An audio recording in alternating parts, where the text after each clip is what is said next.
Okay, so the first thing I'm going to do after I've imported the PDF into whatever note-taking app I choose is I'm going to fill out these first two pages in the September document. Now I'm using Notability, but it should work on GoodNotes and the other apps that you choose as well.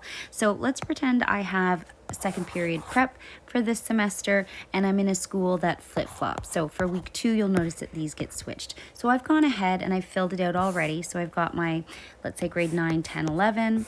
I'm going to fill it out in the same order up here, 9, 10, 11, 9, 10, 11. And I'm going to do the same down at the bottom. Now what I could also do is I could choose to color code it if I'd like. So I'm going to take this red highlighter and maybe highlight this tab. These tabs at the top end up being your attendance, tabs that link to the attendance page a little later on. So it might be handy to color code that. So I'm going to do that for both of these. Red, blue. Whoops, I just realized that this is in the wrong spot. There we go. Red, blue, and green. Now what you'll notice is I have not filled out these bubbles just yet. I'm going to actually leave these blank, and I'm also not going to go and do this by hand for October, November, December. I'm going to stop here. You'll see what step 3 is in just a second. So step 3 is actually a shortcut so that you don't have to write this out by hand for the entire planner. So what I'm going to do is I'm going to copy both of those pages, so the week 1 and the week 2. And then I'm going to go to October, zoom out so I can see both pages, paste it straight there, and so now October is filled. Now once again, you'll notice that I haven't filled out any of these date bubbles yet. I'm going to want to do that later. You'll also notice that there aren't enough pages for October. Clearly October has more than 2 weeks. I'll talk about what we're going to do for that next. But I would just repeat this process for November, December, and as far as your first semester goes too. So I would end at January.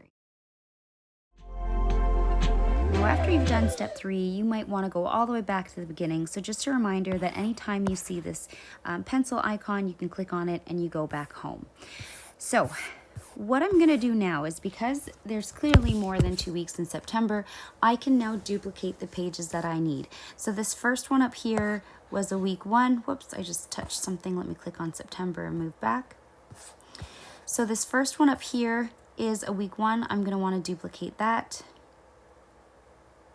And it already has my timetable written out there. Again, I'm not duplicating any date values in the bubbles because I won't need that. I'm going to duplicate this one again. So this is now week 2 that I'm duplicating, and I'm going to put that in the right spot. Okay, so that's what I would go and do for each of the months that I need. And once you've got that filled out, now I would go ahead and write down the number values up here now that you have all the pages.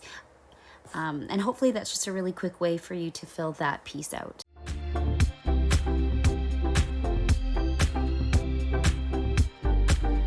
So when you're ready to do your monthly calendar, you may not want to go and fill each number out individually. So what you could also do is go and take a screenshot of a free calendar online. I've gone ahead and done this already.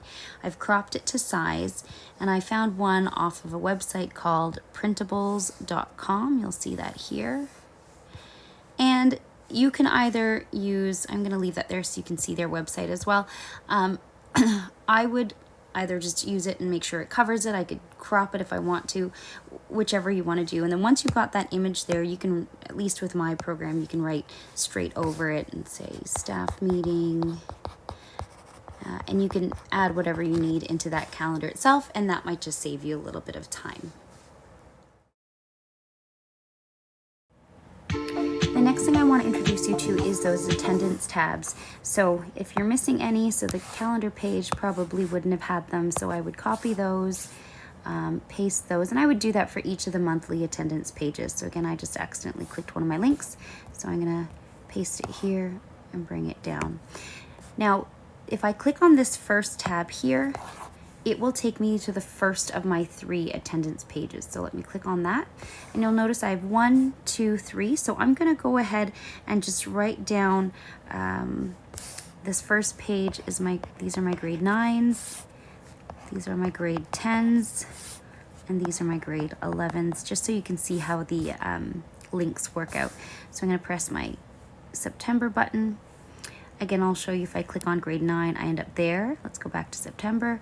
If I click on the grade 10 tab now, I get taken there. And now if I click on that last tab here, grade 11, I get taken to the grade 11. So I would typically just take a screenshot of my class roster. I'd put it here, and then I'd be able to take my attendance all in this document, and I wouldn't need something separate. For your second semester, now those links do bring you back to specifically these pages, this one here, and this one. So if you need new attendance sheets, generally what I would do is I would probably just put in an extra page here I would put in extra attendance pages just at the bottom here. So I would add a page, and I would take my old attendance and I would just copy the whole thing, copy it, bring it down, and I would shrink it so all 3 attendance sheets can fit all on one page. So I still have a record of it, but I'm able to reuse these pages with the live links associated with it.